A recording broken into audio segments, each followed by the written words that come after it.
Bienvenidos a un nuevo episodio de Micromundos. Mi nombre es Martín Pitón y este es un podcast de actualidad, política y economía sobre la Argentina.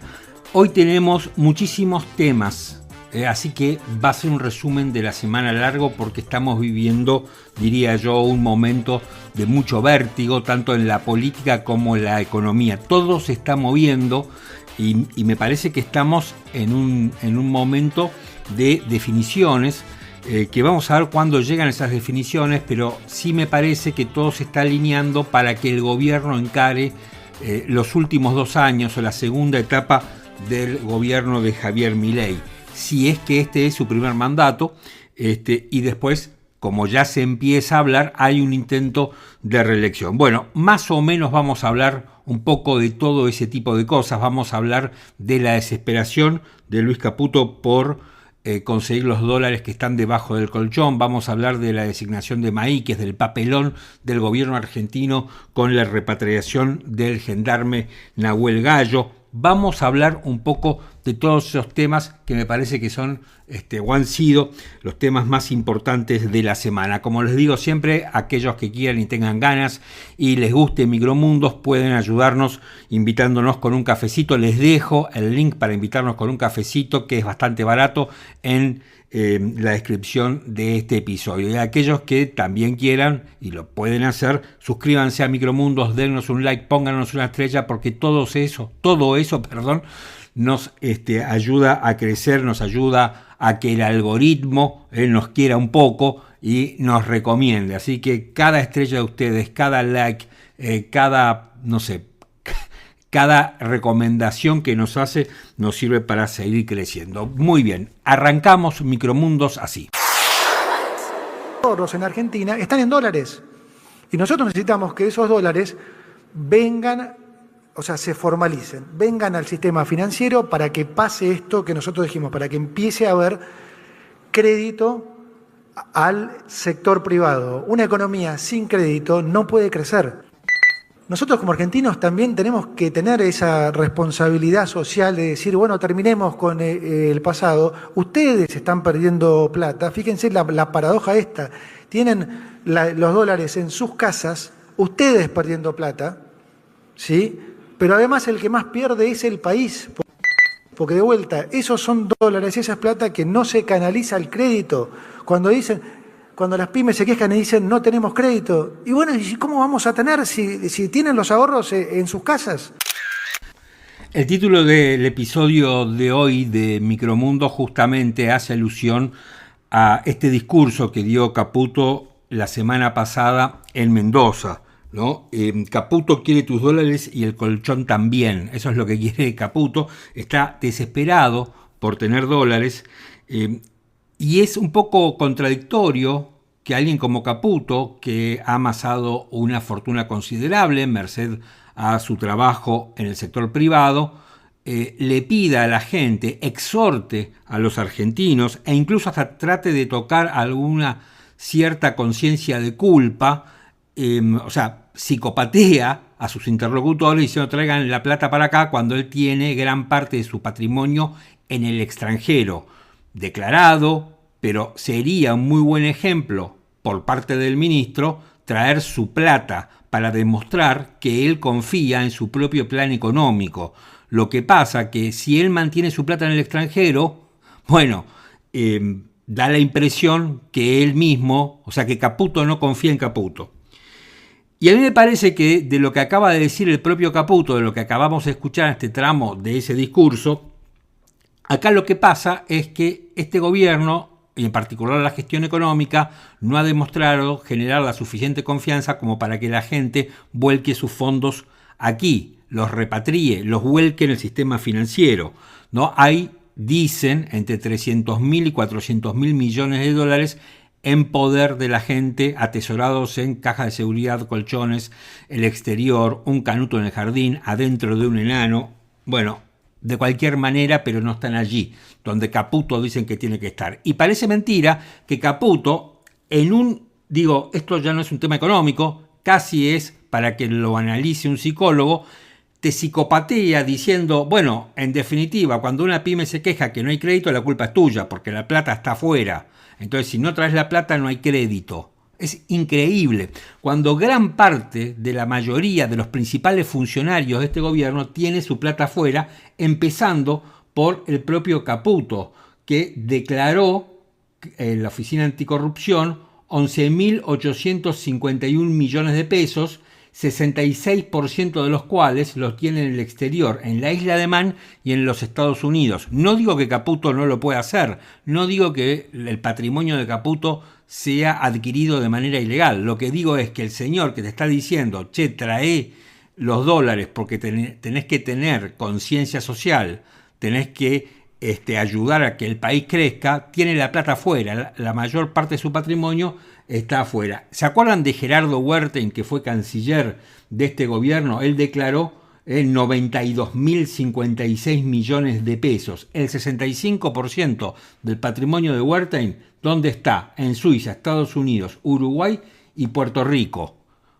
Mariano Cuño Libarona, que acaba de dejar el Ministerio de Justicia, después vamos a estar hablando sobre su reemplazo, José Bautista Maíquez. Bueno, Mariano Cuño Libarona declaró un patrimonio de 18.089 millones de pesos. El 80% dijo que lo tiene en el exterior. Posee inmuebles en Miami y en Punta del Este. Sturzenegger, el hombre de la motosierra, declaró, Sturzenegger es medio pobre frente a este contexto, 2.371 millones de pesos, el ministro de Regulación, y dice que tiene su dinero diversificado entre la Argentina y cuentas y títulos en el exterior. El presidente tiene todo en la Argentina, Patricia Bullrich tiene todo en la Argentina, Karina Milei es la más pobre, diríamos, con 11 millones de pesos, también tiene todo en la Argentina. Manuel Adorni tiene algo en Estados Unidos, tiene una cuenta en Estados Unidos donde tiene $6.220. Esto según la Oficina Anticorrupción. Adorni, jefe de gabinete, declara un patrimonio de 61.018 millones de pesos. Rápido que hizo el patrimonio, ¿no? Pablo Quirno, el canciller, amigo de Caputo, declara 160.000 millones de pesos, ¿no? Y tiene gran parte de su patrimonio en los Estados Unidos. O sea, todos o la mayoría tienen sus patrimonios en los Estados Unidos y te están pidiendo a vos, a mí, que tenemos un canuto, que traigamos los dólares. Yo no tengo ningún canuto, pero aquellos que lo tienen, uno pensaría con lógica del sentido común es primero tráelo vos y después en todo caso lo traigo yo. Y la pregunta que debería hacerse Caputo es ¿por qué, si yo estoy haciendo las cosas tan bien, si yo soy el mejor ministro de la historia, si soy lo mejor de lo mejor, por qué la gente no confía en mí? Eso debería preguntarse primero Caputo y después el propio presidente de la Nación.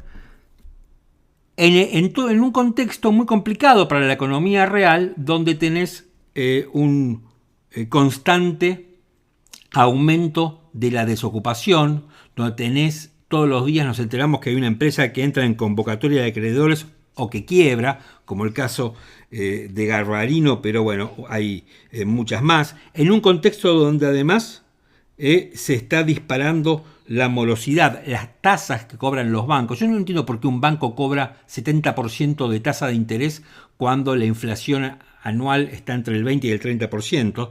Lo que sucede con las billeteras virtuales es muchísimo, pero muchísimo peor. Endeudan a la gente de una manera impresionante. Y ahora quiero que escuches este tramo de Carlos Maslatón en Infobae explicando cuál es el problema del mercado cambiario y por qué Caputo está tan desesperado por conseguir dólares. El país es caro en términos de moneda dura por el tipo de cambio. Ese tipo de cambio es artificial, tiene por objetivo bajar la inflación, ya vemos que no baja la inflación, se hace tomando deuda y tirando el dólar peso para abajo. Este es el error gravísimo. El gobierno es el punto más flojo. Y es cada vez peor, cada vez peor. Cada vez está más sobrevaluado el peso, subvaluado el dólar que cotiza oficialmente en la República Argentina, y los precios siguen subiendo. Pero hay algo peor todavía. Lo peor de todo es que el gobierno se endeuda para que vos tengas una tasa en pesos que sea 40-45% anual en dólares. Vos tenés bicicleta financiera en el país, desde que este gobierno subió. Ya venía de antes, por supuesto, del 2014, pero vos tenés que tener otro nivel de precios en el país. Argentina, de los países más caros del mundo, no sirve. Los resultados están a la vista. Y dentro de un tiempito, cuando la recesión sea cada día peor y cuando las fábricas se sigan cerrando, cuando la gente se quede sin trabajo y las familias no puedan pagar la deuda a la cual fueron incentivadas a tomar ridículamente para consumos básicos, hasta para comida, ahí vas a ver que la gente va a decir, no, la inflación no es tan mala, lo que me importa es el nivel de actividad. Ahora, Carlos, el gobierno... recesión y fundición general o un poquito de inflación. Pero está bien, mira. Maslatón parece contestarle al tramo del discurso que poníamos del Toto Caputo. Maslatón dice, así como vamos, ¿no? Dólar barato, artificialmente bajo, con endeudamiento como contrapartida para mantenerlo bajo, tasas de interés recontra altas, recesión, caída del consumo, que ese es otro punto importante, aumento de la desocupación, vamos derecho a estrellarnos. Eso es lo que dice Maslatón. También es cierto que Maslatón viene diciendo desde hace bastante tiempo que la Argentina se está por estrellar y no se estrella, pero la verdad es que empieza a haber algunas señales de alarma sobre las que el gobierno apenas empieza a prestarle atención. Yo creo que cuando Luis Caputo, el ministro de Economía, suplica que la gente saque los dólares del colchón, eso tiene que ver, ¿no?, con que Caputo se da cuenta de lo que está pasando. No es que no sepa, sabe que estamos en una situación bastante complicada, el riesgo país que vuelve a subir. Claro, en algún momento la gente va a decir, bueno, me bajaste la inflación, ahora si no llego a fin de mes, que me bajes la inflación no sirve, porque cuando tenía inflación alta, me vas a decir que vivíamos en una ficción, pero yo llegaba a fin de mes. Eso es lo que va a terminar ocurriendo. Y tenemos que recordar, y esto es importante porque no solamente queda encapsulado en lo que es la parte económica del gobierno, sino que trasciende a lo político. Porque, a ver, el único, diría yo, logro que tiene este gobierno en términos de la gente es la baja de la inflación. Y eso la gente lo ha valorado muchísimo y por eso es que Milei gana las elecciones de octubre. Ahora, la gente empieza a acostumbrarse a la baja de la inflación y necesita otra cosa. Por eso a mí me parece que el tema de este año va a ser el desempleo y el nivel de actividad económica y la capacidad de compra de los salarios. Me parece que va a pasar por ahí. El gobierno es muy técnico, no se entiende muy bien lo que dice y tampoco se entiende muy bien lo que hace. Vamos a pasar un editado que no es nuestro, que creo que es de la producción de Ernesto Tenenbaum, que él lo compartió junto con su amigo y colega Siete Case. Hicieron un editado espectacular donde pegaron un segmento al lado del otro, Milei diciendo cómo había reducido la pobreza en estos primeros 2 años. Realmente quedó algo completamente desopilante, dura 1 minuto, no te lo pierdas. En los últimos meses, además, sacamos la pobreza a 8 millones de argentinos. 8. O sea, sacamos de la pobreza a cerca de 9 millones de personas. 9. La pobreza cayó al 35%. Es decir, que los desalmados liberales bajamos 22 puntos porcentuales la pobreza, es decir, sacamos a 10 millones de personas de la pobreza. Está subiendo. La caída de la pobreza al 31. Sacamos 11 millones de personas de la pobreza. No lo muestran. Este gobierno sacó de la pobreza a 12 millones de argentinos. 12. Bastante laburo nos costó que 13 millones de argentinos salgan de la pobreza. Hemos sacado a más del 30% de los argentinos de la pobreza, es decir, hoy hay 14 millones de argentinos menos en la pobreza.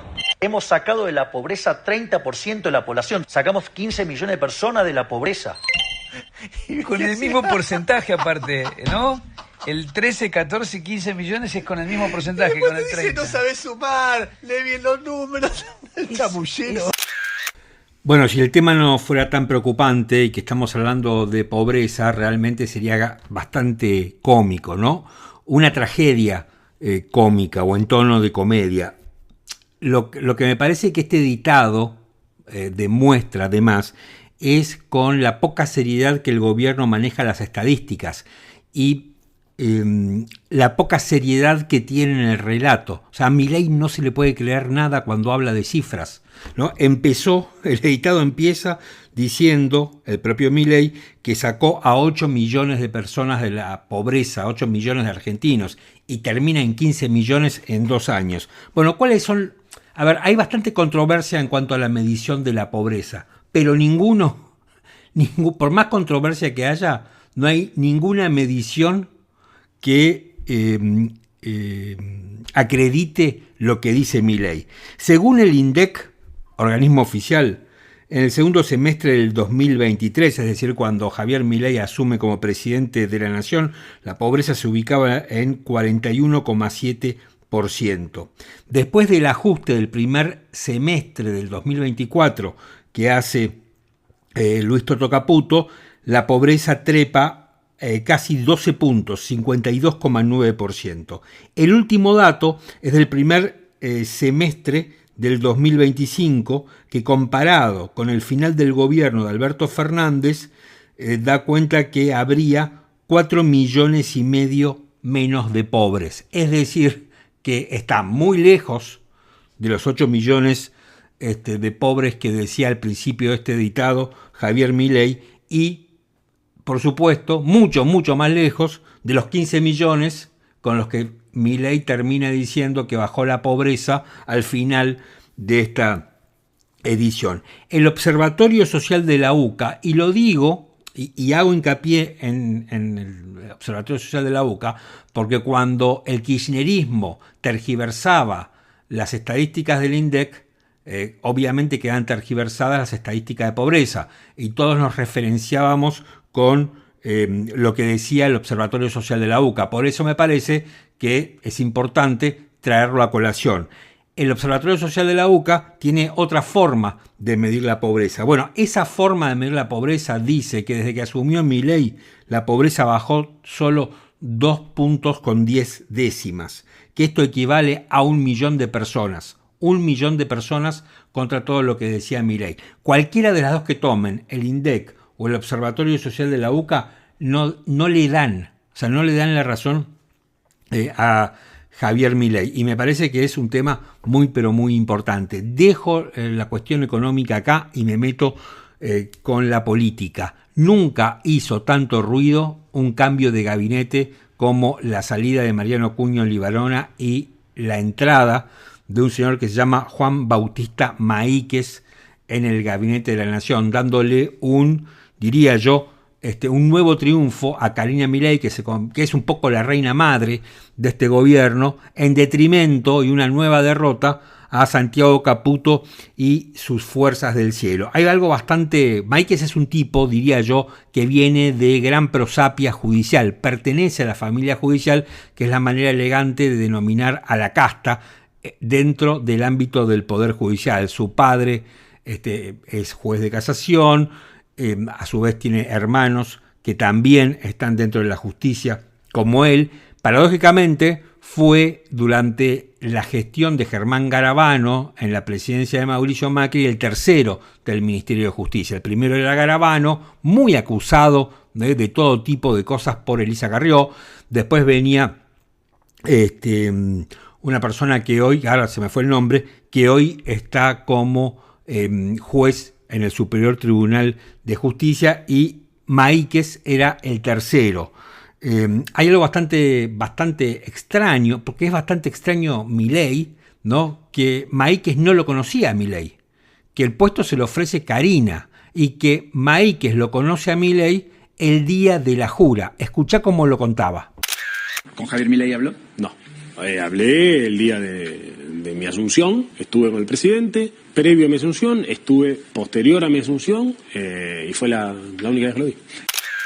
Bueno, lo que escuchaba de Maíquez diciendo que no lo conocía a Milei, que recién se lo presentaron cuando fue a jurar, confirma algo que siempre se ha dicho, ¿no? Que Karina Milei maneja la política o el resto del gobierno y Milei solo se encarga de la parte económica. Da la impresión que es así. Es raro que un presidente no conozca quién va a ser sus ministros. Por lo general, los gabinetes se conforman con personas de confianza del presidente, pero aquí tenemos un gobierno que evidentemente está repartido. Milei con la economía, Karina con todo el resto. Da esa impresión, ¿no?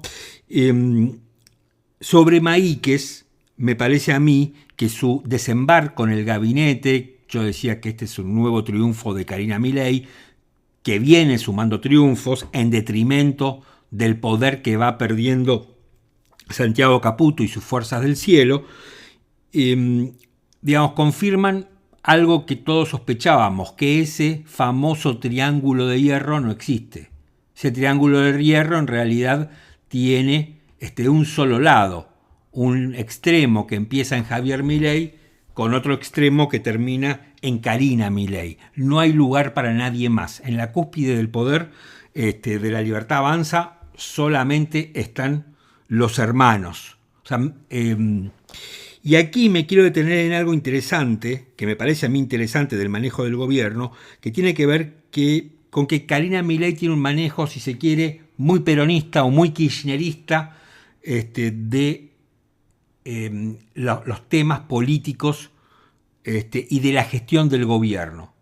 Yo me acuerdo que el kirchnerismo, algo que te decía siempre es: nosotros no le dejamos ningún lugar a nadie que no sea o que sintamos que es nuestro. ¿No? Me acuerdo que siempre el kirchnerismo decía eso. Si hay una elección en un centro de estudiantes, ahí vamos y nosotros ponemos a nuestra gente. Bueno, da la impresión que esto es lo que hace Karina Milei. No lo digo esto como una crítica, sino lo digo como una descripción, donde ella pone la gente de ella, la gente que le va a responder a ella. ¿No? Por algo no es casual que el segundo de Maíquez sea un señor que se llama Santiago Viola, una persona recontra controvertida, que estuvo involucrado en una causa por testigos falsos en contra del juez Casanelo, pero Santiago Viola además es el apoderado legal de La Libertad Avanza, ¿no? Y habría sido el nexo entre Karina Milei y Juan Bautista Maíquez. Es decir que Karina Milei tiene esa concepción del poder, que es una concepción, diría yo, bastante clásica del poder en la Argentina. Maíquez tiene que cubrir 209 cargos de jueces, 2 cargos en la Corte, que no sé si los va a cubrir o no, especialmente los cargos en la Corte, y un cargo de Procurador General de la Nación que está allí interinamente, hace un montón de tiempo, Casal.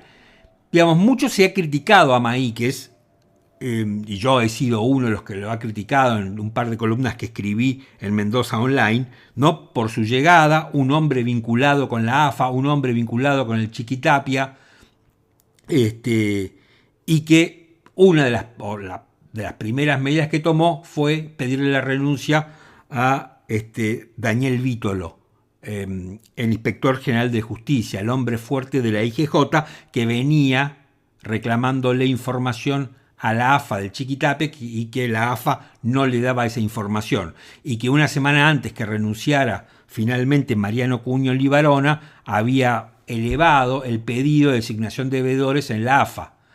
Cuño no firmó esa designación de pedido de veedores, se fue Cuño, llegó Maíquez, se va Vítolo y los veedores no aparecen. Yo creo que, si no será un gran papelón, que Maíquez va a firmar la designación de los veedores en la AFA, pero después vamos a ver qué pasa con esos veedores en la AFA. A ver, nosotros, o mucha gente, hemos criticado, digamos, que parece una contradicción que cuando el presidente habla de la moral y la ética en el gobierno, designe a alguien como Maíquez en un lugar tan sensible como el Ministerio de Justicia, que tiene que nombrar jueces, que tiene que proponer ministros de la Corte y que tiene, digamos, como está la situación de la justicia hoy, tiene que hacer bastante. Y yo después me puse a pensar que probablemente aquellos, ¿no?, que señalamos lo que puede ser una contradicción entre lo que dice el presidente y la elección de funcionarios, en realidad estamos equivocados. Porque probablemente la moral y la ética que tiene Javier Milei está en línea, ¿no?, con la moral y la ética que tiene en este caso Juan Bautista Maíquez. Probablemente estemos equivocados los que analizamos y pretendemos que Milei tenga los valores éticos y morales que tenemos muchos y que pensamos que así se tiene que gobernar un país, ¿no? Algo parecido a lo que ocurría en el kirchnerismo. Maíquez, ¿no?, en un país con la moral y la ética que muchos pensamos que debería tener un funcionario, un ministro de la nación, en un país normal, no sabemos cuál, la verdad que a esta altura uno no sabe muy bien cuál es un país normal, pero nunca podría haber sido ministro. Es un señor que estuvo involucrado en lo que fue el escándalo del Lago Escondido, un tour, ¿no?, organizado por el grupo Clarín, donde fueron, ciertos personajes del mundo judicial, entre ellos Juan Bautista Maíquez, ¿no?, que, digamos, después trascendió una grabación en donde Maíquez hablaba de fabricar una factura para tratar de justificar lo que no se podía justificar. Fuimos víctimas de un espionaje ilegal. Más allá de eso, y para tener guardado abajo del colchón, eventualmente, si en algún momento los jueces, sobre todo, lo necesitan para algo en el Consejo, podríamos averiguar el tema de una facturita ahí en Lago Escondido.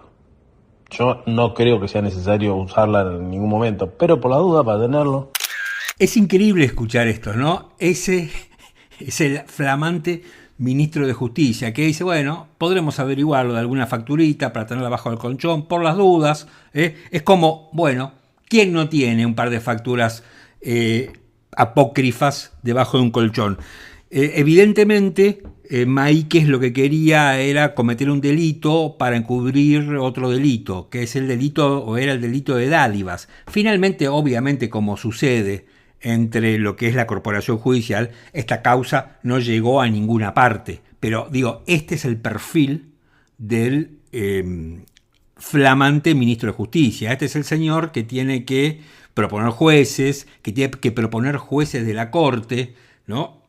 Yo digo para que tengamos una idea, después cada uno verá qué hace, pero lo cierto es que estos deben ser los valores éticos y morales que el presidente le pide a sus funcionarios. Para recordar un poco que fue el escándalo del Lago Escondido, el grupo Clarín organizó un viaje a la estancia de Joe Louis, un tipo, un extranjero que ha comprado una importante extensión de tierra en el sur argentino. Bueno, allí, invitados por Clarín, fueron Julián Ercolini, juez federal, a quien vamos a escuchar en un momento, Carlos Coco Maíquez. Carlos Coco Maíquez es el papá del actual ministro de Justicia, que es juez de la Cámara Federal de Casación Penal, y se sospecha que habría pasado una fiesta o su cumpleaños en la quinta que se le adjudica a Tobillino, el principal o la mano derecha del Chiqui Tapia en la AFA. Cuando Hugo Alconada Amón le preguntó al señor Maíquez, al doctor Maíquez padre, sobre esa posibilidad, dijo que no importaba, y que si hubiera pasado su cumpleaños ahí, ¿cuál es el problema? Bueno, después finalmente se terminó apartando de la cuestión. Bueno, después de Carlos Coco Maíquez, el juez del Fuero Penal Económico Pablo Yadarola, Pablo Caicials, juez en lo contencioso administrativo federal, y nuestro flamante ministro de Justicia, Juan Carlos Maíquez. Estos fueron los magistrados y funcionarios judiciales que estuvieron o que fueron parte de ese tour organizado por el diario Clarín. En aquel momento también fue de la partida quien era ministro de Seguridad y Justicia de la ciudad de Buenos Aires, Marcelo D'Alessandro. Creo que renunció por este tema, y después hubo algunos directivos del Grupo Clarín, como Jorge Rendo, presidente del directorio de Clarín, Pablo Casey, director de Asuntos Legales e Institucionales del Grupo Clarín y sobrino de Héctor Mañeto. Así que, bueno, fueron todos esos. Escuchá lo que dice el juez Ercolini en otra grabación que trascendió, hecha en el marco de un grupo de Telegram. Ercolini decía esto. Sí, puede ser lo de Paz, que pueda ser una vocera, pero hay que organizar bien el discurso, es decir, quiénes estaban, cómo se organizó, cómo se gestó, cómo conseguimos viajar en un avión privado, etcétera, etcétera. Entonces, un poco tendríamos que eso dejarlo bien clarito antes de largar la noticia. Bueno, yo creo que esto te da una idea de lo que es el perfil de la justicia en la Argentina, o de gran parte de la justicia, ¿no? Es muy fuerte escuchar todo esto, ¿no? Como Ercolini va diciendo, bueno, necesitamos una vocera, se refiere a Paz. Yo creo que se está refiriendo a la periodista de La Nación, Paz Rodríguez Niel, que no porque ella fuera a trabajar para ellos, sino que me imagino yo que lo que estaba buscando Ercolini era homogeneizar un discurso y dar una entrevista, o que alguien del grupo o varios de ese grupo que viajaron dieran una entrevista a Paz Rodríguez Niel de La Nación, porque obviamente es una gran periodista y de esa manera un poco se curaban en salud. Es impresionante cómo, porque cuando Ercolini está diciendo que tienen que compartir un discurso, que tienen que homogeneizar un discurso, que tienen que tener claro lo que van a decir, en realidad lo que está diciendo Ercolini es que tienen que armar algo, ¿no?, que sea una mentira para ellos zafar, porque saben que lo que hicieron está mal. O sea, ese es un juez federal el que lo está diciendo. Ese es un juez que investiga casos de corrupción y que investiga delitos aberrantes, ¿no? Pero ese es un juez. Digo, ¿qué otras cosas habrá hecho este juez, no? Por eso habla de organizar el discurso. Si no tenés nada que ocultar, si no hiciste nada malo y estás con otra persona, bueno, cada uno dice la verdad y ya, y no hubiera pasado nada. Pero esto es lo que busca el doctor Ercolini, que es un señor que decide sobre nuestra libertad y decide sobre nuestros bienes, ¿no? Hay que acordarse que los jueces hacen eso, ¿no? Así que la casta judicial está recontrametida en el gobierno. Es la garantía del gobierno, me parece a mí. Así que si alguien espera que algo vaya a cambiar, no va a cambiar nada. Me acuerdo cuando nos quejábamos de justicia legítima, con toda razón, justicia legítima del kirchnerismo. Bueno, ahora tenemos justicia legítima, pero de la derecha. Y otro de los temas que ha sido bastante polémicos y que no se entiende muy bien qué pasó es la repatriación del gendarme Nahuel Gallo, que estuvo 434 días privado de su libertad por la dictadura chavista. Llegó Nahuel Gallo, como todos sabemos, y llegó en un avión rentado por la AFA, acompañado de 2 funcionarios de la AFA. Obviamente todo esto hizo quedar muy mal al gobierno de Milei. Y Patricia Bullrich, que parece que hubiera reasumido como ministro de Seguridad, salió a dar estas explicaciones.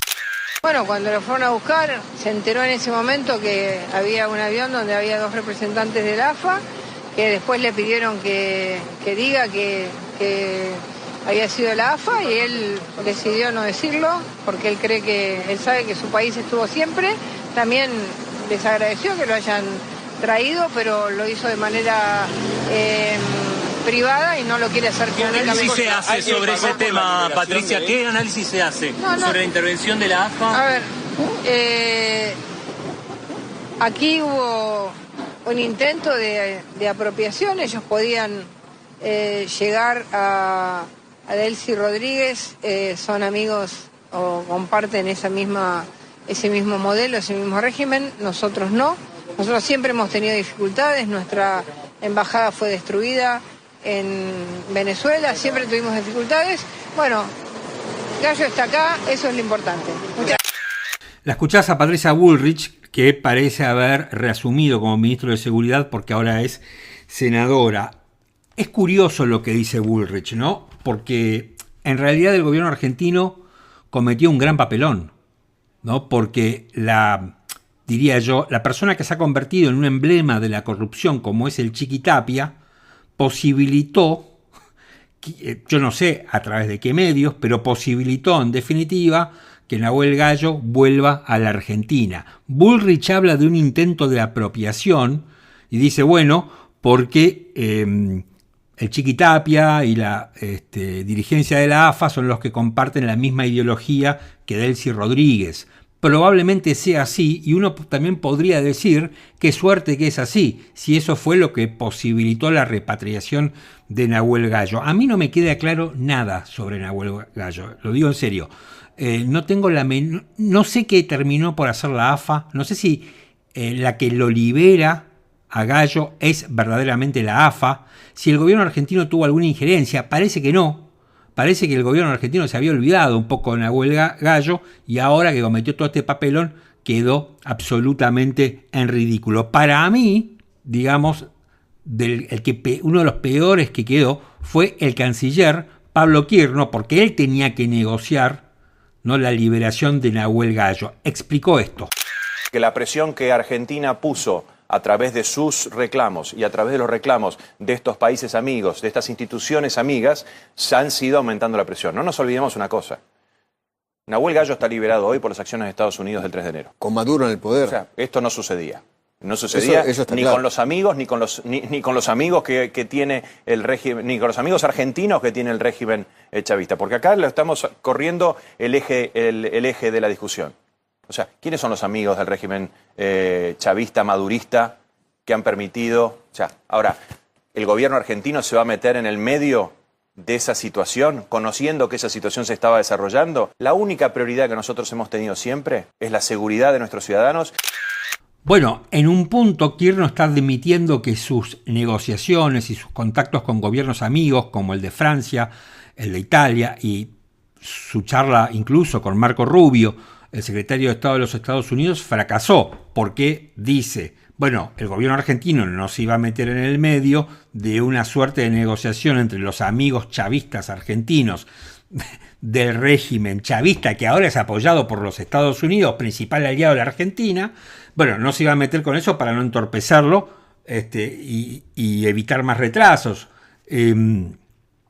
Así que es el propio Kirno el que en un punto, sin querer decirlo explícitamente, entre líneas está admitiendo que el gobierno argentino no tuvo mucho que ver, que las acciones del gobierno argentino en definitiva no fueron las que terminaron por liberar a Nahuel Gallo. Ahora, yo me pregunto lo siguiente, ¿no? Si la Argentina es el principal aliado de los Estados Unidos en la región, si Donald Trump dice que Delcy Rodríguez es una tipa maravillosa, fenómena, que está haciendo unos negocios bárbaros, que probablemente la reciba en la Casa Blanca, que Delcy Rodríguez, que se ha convertido en una delegada del poder de Trump, habla loas sobre Trump, ¿cómo puede ser que no hayan conseguido que liberen a Nahuel Gallo? Esta es una primera pregunta, ¿no? ¿Y cómo es que, si fue así, lo consiguió alguien como el Chiqui Tapia? Es un papelón el del gobierno argentino.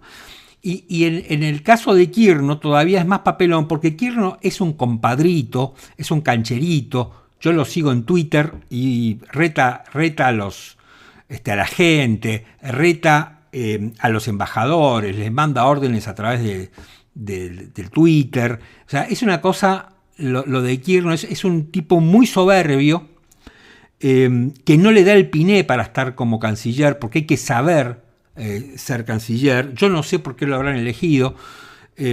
Evidentemente Kirno lo único que piensa es en reunirse con 2 o 3 gobiernos y nada más.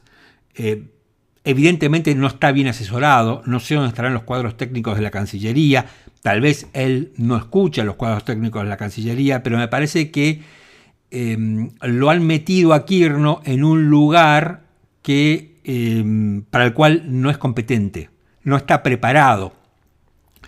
Y aquí la responsabilidad, si bien es de Kirchner, hay mucha más responsabilidad de quien lo designó en ese cargo, de quien lo eligió en ese cargo. Formalmente fue el presidente Javier Milei, pero aparentemente fue decisión y elección de la reina madre, de Karina, porque pegó buena onda con Kirchner en un viaje que hicieron a Canadá para hablar con las empresas mineras, y ahí parece que le cayó muy bien Kirchner a la reina madre, y entonces de esa manera se convirtió en canciller. Pero es un señor que, digo, ser canciller de un país, y de un país tan complejo como la Argentina, es complicado, no es para cualquiera, ¿no? Y en este caso Kirchner sabrá mucho de finanzas probablemente, pero no está capacitado para ser canciller. Ahora, más allá de quien haya posibilitado la repatriación de Nahuel Gallo, está bien que esté acá. Lo están paseando por todas partes, por lo general acompañado de un funcionario del gobierno, y aquí vas a escucharlo a Gallo hablar en su primera conferencia de prensa, flanqueado por el propio Pablo Kirchner y por la ministro de Seguridad Alejandra Monteoliva.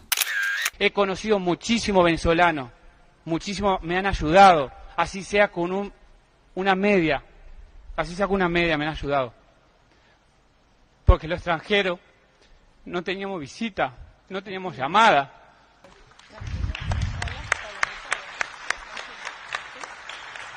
Entonces, hablo por los 24 extranjeros que siguen y todos los extranjeros que están en todos los otros penales. No lo conozco, no lo sé, desconozco, como le dije anteriormente, desconozco la información, pero yo hablo por el Rodeo 1. Y le mando saludos a la C1, donde yo estuve desde el primer momento. Le mando saludos a esos chicos porque esos son fuertes, me han acompañado, le he ayudado, le he dado fortaleza mental. Porque no solamente ahí hay un país, ahí hay extranjeros secuestrados. Eso es lo que éramos. Lo que habrá pasado en Nahuel Gallo, digo, más allá de las consideraciones políticas, de las responsabilidades, de las torpezas de este gobierno, dejando de lado todo eso, no quiero pensar lo que debe haber pasado este gendarme argentino durante más de un año que estuvo encarcelado por la dictadura del chavismo, ¿no? Una cosa de haber sido algo tremendo, y me parece que le va a costar bastante poder superarlo, y todavía me parece a mí que apenas Nahuel Gallo nos contó una partecita muy superficial de lo que ha vivido, ¿no? Pero de haber vivido torturas y, bueno, más de un año preso allí en las mazmorras del chavismo. Me voy a meter en otro tema, en una polémica que hubo a lo largo de la semana sobre la visita del Inter Miami a Donald Trump y la actitud de Lionel Messi, el capitán de ese equipo, el mejor jugador del mundo, el símbolo de la Argentina, el símbolo del Mundial que se va a disputar en 3 países, entre ellos en Estados Unidos, y la actitud que tuvo Messi con Donald Trump. Y como introducción me pareció muy interesante poner un audio del periodista deportivo Alejandro Fabri, que me parece a mí que él resume un poco el sentir de mucha gente sobre esta visita del Inter Miami y de Lionel Messi a la Casa Blanca. Y no me gustó, como a todos, ¿no? No me gustó, porque Trump representa lo peor en este momento de la política, lo representó desde hace rato, pero por supuesto que uno está en contra. También los personajes que son los dueños del Inter de Miami y la historia nefasta que tienen, pero es un poco lo que decían los compañeros, no es nada imposible de entender también que Messi, siendo el capitán del equipo que sale campeón de la Liga Norteamericana de Fútbol, el país que dentro de 3 meses va a organizar el Mundial, con un presidente al que no le interesa el fútbol, por supuesto, pero está en una campaña publicitaria gigantesca más allá de todo lo otro, tengan que verlo, saludarlo y sacarse una foto. Eso por un lado. Por otro lado, me parece que en general, dentro del periodismo deportivo también, ¿no? Hay como una creencia de que los jugadores tienen que mantener los orígenes, en el sentido de la opinión. Nos hemos cansado de ver futbolistas, no argentinos, específicamente de cualquier lugar del mundo, que han ganado muchísimo dinero, les ha ido muy bien en los distintos torneos, y han sido llevados llevados o han seguido ese camino por familiares, por contactos, por representantes, por dirigentes, por amigos, a estar muy cerca de gente de la derecha o de la ultraderecha. Bueno, esta fue una polémica tonta para mí, y me parece que un poco por ignorancia. En los Estados Unidos hay una tradición que cada equipo de cada deporte que sale campeón va a visitar al presidente. El presidente lo invita a la Casa Blanca y va todo el equipo y le dan una camiseta con su nombre y todo. Eso pasa siempre en todas las administraciones, tanto sea republicana como demócrata. El Inter Miami hizo exactamente eso, como tantos otros equipos de distintos deportes. Por ejemplo, a mí me gusta mucho el fútbol americano y soy fanático de los Seattle Seahawks, que este año ganaron el Super Bowl. Ese que donde estuvo Bad Bunny, bueno, uno de los equipos que estaba jugando el Super Bowl era los Seattle Seahawks, que finalmente ganaron. Todavía no se extendió la invitación para que fueran a visitar a Trump a la Casa Blanca, de la misma manera que el Inter Miami. Aquí hay alguna controversia porque el alcalde de Seattle es un enemigo declarado de Trump. Y probablemente esto genere bastante polémica. Pero, a ver, a mí me parece que a Messi lo tienen que dejar un poco tranquilo. Messi no hizo nada. Está dentro de lo que es el mainstream del espectáculo de los Estados Unidos. Entonces me parece que se comportó como una persona, una celebridad, que es una persona educada. O sea, quieren que Messi sea Maradona. Messi no es Maradona. Maradona era Maradona con sus virtudes y con sus defectos. Messi tiene otra formación. Messi está desde chiquito en Europa. Está con otra, digamos, tiene otra formación. No va a desentonar como podía desentonar Maradona. No es un rebelde Messi. Messi es parte del sistema. Y no lo digo esto como una crítica. Me parece que lo tienen que dejar en paz a Messi. Me parece que de una vez por todas... Y por otro lado, supongamos que Messi fuera recontra de derecha. Supongamos que Messi esté a favor de Trump. Que esté, no sé, a favor de los bombardeos en Irán. ¿Cuál es el problema? O sea, tiene todo el derecho a hacerlo. ¿Por qué queremos que Messi sea otra cosa? O sea, no tiene nada que ver. O sea, me parece que la polémica que se armó es una ridiculez. Porque queremos que Messi sea Maradona, o que Messi sea el Messi que a mucha gente se le ocurre. Y la verdad es que me parece que tenemos que dejar a Messi, que tiene derecho de ser quien es, de manejar sus negocios como quiera y de manejar su carrera profesional también como quiera. O sea, me parece que, ¿por qué esta cosa que los jugadores de fútbol, si tuvieron un origen humilde, tienen que ser de izquierda, por decirlo de alguna manera, ¿no? En una muy apretadísima síntesis? No, tienen que ser lo que quieren ser. Y punto. Y ya. Digo, Messi no va a desentonar, porque Messi nunca ha desentonado con el sistema en el cual se ha movido. Messi jamás desentonó en Barcelona, Messi no va a desentonar en los Estados Unidos, como tampoco Messi ha desentonado con la selección argentina. Hasta acá este gran comentario, pero lo cierro con algo que me parece a mí que no hace falta comentario, porque es una vergüenza, porque es un disparate, porque da verdaderamente vergüenza que algo así esté pasando en un país como la República Argentina. Este es un audio cuyo video se viralizó bastante a lo largo de la semana, que tiene como protagonista al dictador de Formosa, Gildo Infran, que participa en una radio abierta hecha por chicos, ¿no? Y si no lo escuchaste, vas a escuchar lo que significa ser un caudillejo en una provincia pobre del norte argentino. Tiziano, ¿sabés quién es responsable de que todos nosotros, niños y niñas, podamos tener espacios para estudiar dignamente? Claro, Mati, nuestro señor gobernador y su equipo de política pública siempre nos ha dado todo: edificios, útiles escolares, buenos maestros y más. Señor gobernador, ¿qué se siente ayudar a tantos niños y hacerlos felices? ¿Cómo?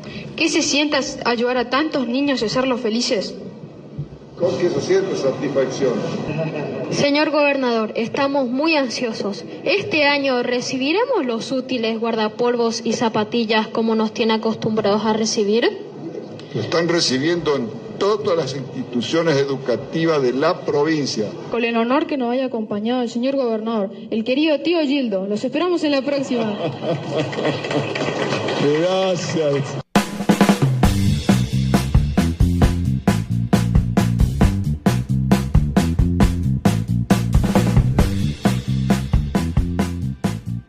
Estamos llegando al final de este episodio de Micromundos. Espero que les haya gustado, les esté gustando. Estamos ya en la última parte y aquí me reservo para hacerles una recomendación.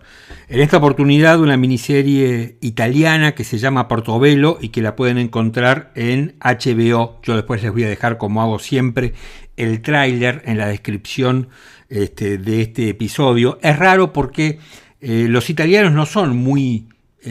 o no están dentro de los primeros puestos en series y en miniseries, pero la verdad que esta serie es espectacular. Digo miniserie porque tiene 6 capítulos de aproximadamente 1 hora cada uno. Creo que el primero dura algo así como 1 hora y media. Yo vi uno solo, sale a partir del 20 de febrero, que fue el día de estreno, sale un nuevo episodio hasta el 27 de febrero. Todos los viernes sale el nuevo, y la verdad que es una serie espectacular que está dirigida y escrita, y el showrunner es Marco Bellocchio, un gran cineasta italiano, y la historia transcurre en 1977, donde